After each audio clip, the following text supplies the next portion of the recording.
സതീശന്റെ ഒരു പുതിയ നമ്പർ കണ്ടില്ലായിരുന്നോ? CPM-നോടാണ്.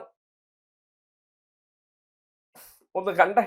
പാലക്കാട് വീണ്ടും ഒരു ഉപതെരഞ്ഞെടുപ്പ് പിന്നെ CPM-കാർ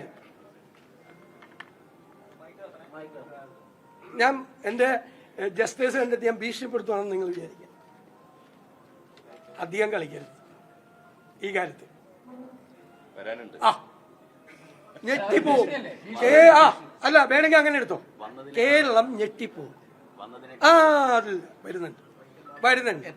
ഇതുമായിട്ട് അല്ല നോക്കൂ, വലിയ താമസമൊന്നും വേണ്ട. കണ്ടപ്പോ ചിരിയാണ് വന്നത് സത്യം പറഞ്ഞ. സുരേഷ് ഗോപി ബാധ കയറിയോ എന്നൊരു തോന്നൽ വന്നു. കാര്യം ഇടയ്ക്കിടയ്ക്ക് സുരേഷ് ഗോപിയുടെ ബാധ കയറിയിട്ട് ഇമാതിരി ഷോ കാണിച്ചാൽ ഇടതുപക്ഷത്തുള്ളവർ പേടിച്ചു പോകുന്നതായിരിക്കും സതീശൻ കരുതുന്നത്. പക്ഷെ നമുക്കത് കണ്ടിട്ട് സതീശന്റെ ശബ്ദത്തോടെ കേട്ടപ്പോ ഞാൻ ഇനി പറഞ്ഞു കൊടുക്കും, എത്ര ദിവസമായി എന്നെ ഏറിക്കയറ്റി നിർത്തിയിട്ട് നിങ്ങൾക്കൊരു മാന്യത ഉണ്ടാണ് എന്ന നിലയ്ക്ക് ആ ശബ്ദവും കൂടെ കേട്ടപ്പോ ഒരു കരച്ചിലായിട്ട് തോന്നി. പിന്നെ അതും അല്ലെങ്കിൽ പറയാനുള്ളത് സതീശനോട്. സതീശൻ ഇങ്ങനെ വിരളൊക്കെ വെച്ച് കാണിച്ചതിന് ശേഷം സതീശൻ ഇങ്ങോട്ട് ഇതെന്നെ ജസ്റ്റേഴ്സ് കണ്ടിട്ട് ഭീഷണിയാണെന്ന് കരുതണ്ട എന്നൊക്കെ പറയുന്നുണ്ട്. അല്ലെങ്കിൽ തന്റെ ജസ്റ്റേഴ്സ് കണ്ടിട്ട് ഇവിടെ ആരോടോ പേടിക്കുന്ന അത് സതീശന.